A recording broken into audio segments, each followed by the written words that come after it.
people here in Chicago know I always talk about Chicago as my home. And my walk of life, Chicago has always been a place that I refer to that helped me become the man I am today. Since we had a chance to get out and recruit, I've been here in Chicago. Rolling Meadows tournament, and there was another tournament at St. Ignatius. Not St. Ignatius, I'm sorry. St. Pat's. I'm going to recruit. I'm going to recruit everywhere. You might see it in South Dakota, where it's got talented players. But Chicago got some of the best basketball players and young talented players that are in this country. Basketball is our #1 sport. I'm telling you. Colin Castleton, what do you like about Colin Castleton and how far has he come? I love him. Colin's talented, man. I remember Coach Beeline telling me last year when they played Maryland. I watched part of that game, and I think Colin came in and gave the team a big lift off the bench. They went on a nice little run at Maryland. Yep. And I talked to Coach Beeline, I think maybe the next day. And he's like, man, you don't like this surfer-looking dude that we have. We're talking about Colin. So now I got a chance to work with him, and I see the talent level. He's long, he's athletic, he got good ball skills for his size. He's shooting the ball better from the outside, playing hard, competing. He and John are learning from one another. There are going to be some possessions where you see them both on the court at the same time, depending on certain matchups. How deep do you want to go into your bench? I haven't figured that part out yet. That will determine in practice. Yep. I call it Hunger Games, baby. Hunger Games. Juwan.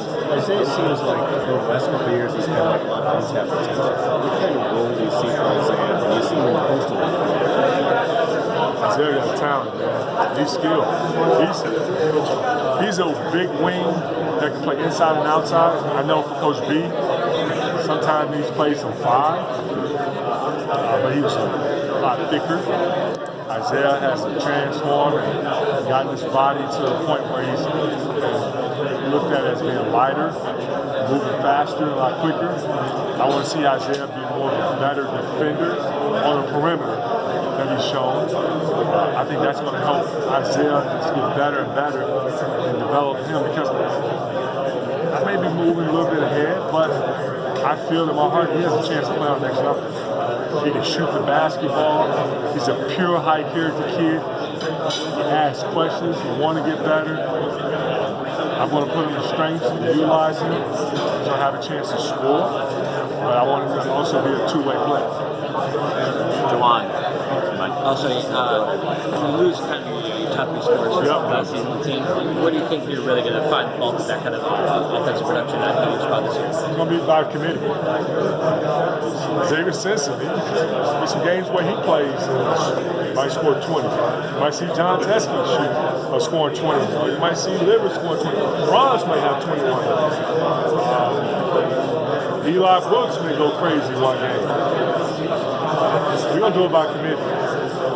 With 70% of your offense now gone, and in the NBA, guys got to step up. All hands on deck. What's it like kind of having those veteran players coming back? Like, what does that do for kind of the other players in terms of, especially in terms of trying to generate your offense? Great question. It's not just generating offense, but it teaches the young players on how to do it the right way. They got some guys they can lean on and ask questions that can help them during those tough moments, tough times. I was once a freshman. It didn't happen right away. I had an Eric Riley, a guy like that, who I was fighting for his position, but talking about a pure individual, still teaching and not into himself. He was giving and feeding more into the team. I have those type of guys. I have feeders, guys that's giving more into the team, helping and serving one another. That's a coach's dream. Thank you, Coach Beeline, because he recruited most of those guys. Coach Beeline, Sadi, DeAndre, and Luke. Juwan. Xavier's a unique a point guard who doesn't shoot from the outside that much, but he does a lot of other things really well. I guess I wonder, how have you approached maximizing his skills? The ball's in his hands. He's like the quarterback. He's going to make a lot of decisions for us. The players trust him. The coaching staff trust him. Everyone always talk about his limited shooting. He's been working extremely hard on his shooting. A lot of our shooting drills, at times he has the best scores. He has the highest number, the best shooting percentage. Now it's about just feeding him more and more confidence, let him just to relax, just play, not feel like he has to be. I have to coach every possession. I would trust him, and he would trust us. And the Hunger Games comment, I assume that it reflects just the competition in practice for spots. Is that kind of what? Could you describe that a little more? Yeah, Hunger Games is built on. You ever watched the movie Hunger Games? I have. I read the book too. I didn't read the book. My wife did. I need to go back and do that. But Hunger Games, in competition and practice, and within the competition, the rules may change. It forces guys to get uncomfortable with themselves. And it allows our group to a level of competition to pick up. I would say intensify. It will be determined who will play, who will fit in the rotation, and how deep we will go. You promised your grandma you were going to get your degree, and without that degree, you might not be the head coach at Michigan. Do you ever think about that and how that came full circle? Yeah, that was part of why I had tears that day. And if I didn't listen to my grandmother, listen to my high school basketball coach, because Richard Dick Cook was my high school basketball coach at Chicago Vocation. I was big into baseball, and I used to play in the fall league with our baseball team at CBS. That's Chicago Vocation. So after my after my junior year, I was ready to go right into baseball season. He was like, I know you love baseball, and I played baseball growing up in Jackie Robinson. He was like, this is basketball, that's the sport for you. I'm like, Coach, I love baseball. Like, no, just trust me on this. He played college ball at DePaul. So I was like, Coach, man, I can't quit on these guys. I've never been that type of guy, just quit. Listen to me. You gotta listen to this time. We had that relationship, and he was like a father figure. Still to this day, we communicate. And so I listened to him, I stuck with basketball, he was right. My grandmother told me, she didn't say go to Michigan, but you can just feel her energy, that she was so happy with Steve Fisher, Brian Dutcher, Mike Boyd, that home visit, and what they had to present. When I decided on the day November 14th, I was attending Michigan, and I asked her to sign the letter of intent. I never told her. She said, which school are you going to? I said, Michigan. She was like, I'm so happy you chose Michigan. Oh, you chills now. Oh. You chills, man. So she told me, like, hey, you better get your degree. I listened to her. If I didn't get that degree, I wouldn't have been able to have a job in a collegiate level. Juwan, what's it mean to come back home to Michigan to continue what Coach Beilein has built for so many years? Coach Beilein did a phenomenal job, and it means a lot to me to be able to learn from a guy like Coach Beilein. He's been a great teacher to all the players that he coached, whether it's at Michigan, West Virginia, wherever. We all know he has a long track record of coaching. Come back to my alma mater and be able to give back, and I call it serving, giving back to, and not only to the program, but giving back to a lot of kids that are striving to become great student athletes. It's a blessing. It really is, man. That's the best way to sum it up.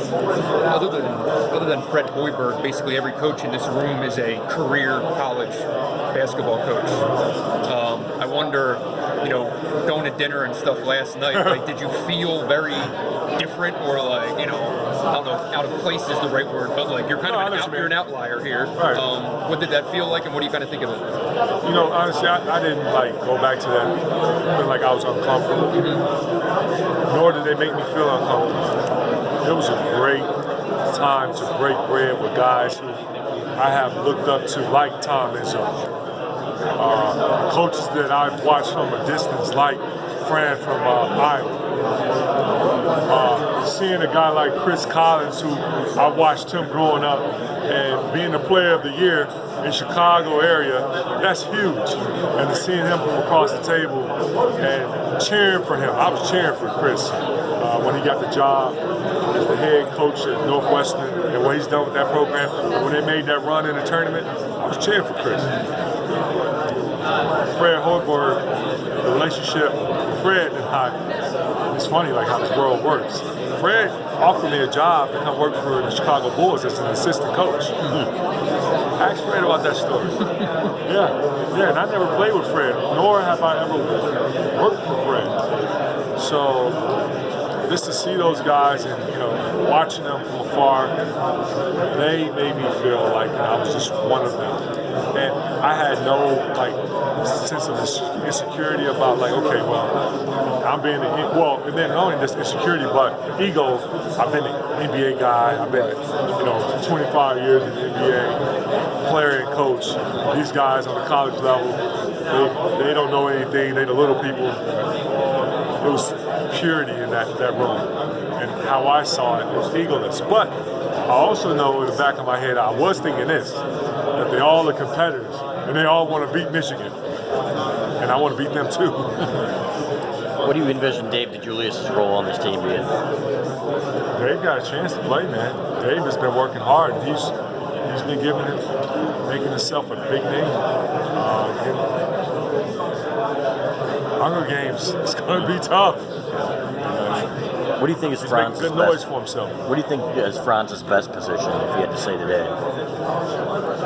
I would say Franz's best position is a wing. Yeah. Depending on how you use it. Who knows? You can probably use Franz at the 4 at times. Certain possessions, certain matchups. Who knows? He's that good. Juwan, what gives you the confidence with this team that this program will take a step back given the losses? Take a step back in what way? In the winning department, this program will take a step back. Well, you have competitors. You have guys that are prideful. You have guys that know that they're being counted out. Because let's be real about it. You lose 70% of your offense scoring, and a team like that, a guy Jordan Poole, who could have stayed in school, been a junior. Charles Matthews could have had another year, right? Yep. Yeah. Iggy would have been a sophomore this year. But those guys are gone now. We can't look back. What we have now, we got to move forward with. So the next man up. And we're going to compete. And we're going to compete hard. We're not going to give up. You've had a lot of kids coming for official visits. You haven't gotten any commitments yet. I guess from those guys that have been coming, what have you been hearing from them? I guess what is maybe the recurring question that maybe trying to find out from you and I guess your vision for this team? These recruits have really been excited about the new vision and what we have in store. Now I just feel that once one recruit commits, it's going to be like a rapid fire. Everyone else will fall in. Who's willing to step in the front line and bet on themselves first? I betted on myself first when I stepped in the line and I committed to the University of Michigan. Are you willing to bet on yourself? Juwan, do you feel like your maybe name and image might contribute to a recruit's decision to put themselves on the front line with trust in you?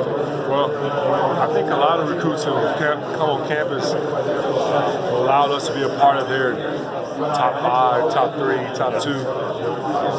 They have trusted what how I have in telling them about our university, about our education, about the players that are currently on the roster, and about the amazing staff that's put together. I don't think people just looking and focusing in on like Juwan or Fab Five. Players today, they have a plan that they feel is best for their future. It's hard to really say dig into their mindset on what they're thinking at the moment, or how they are using the criteria of what decides what school they choose. Big smile, Coach. Thanks, Coach. You're welcome. Juwan, you've given a lot of credit to John Beeline, but you also said up there you want to be your own man too. I guess there's going to be comparisons, I'm sure, from people probably like me and whatever fans comparing you to him and his team to last year. Is that fair, or how are you going to deal with that? I guess.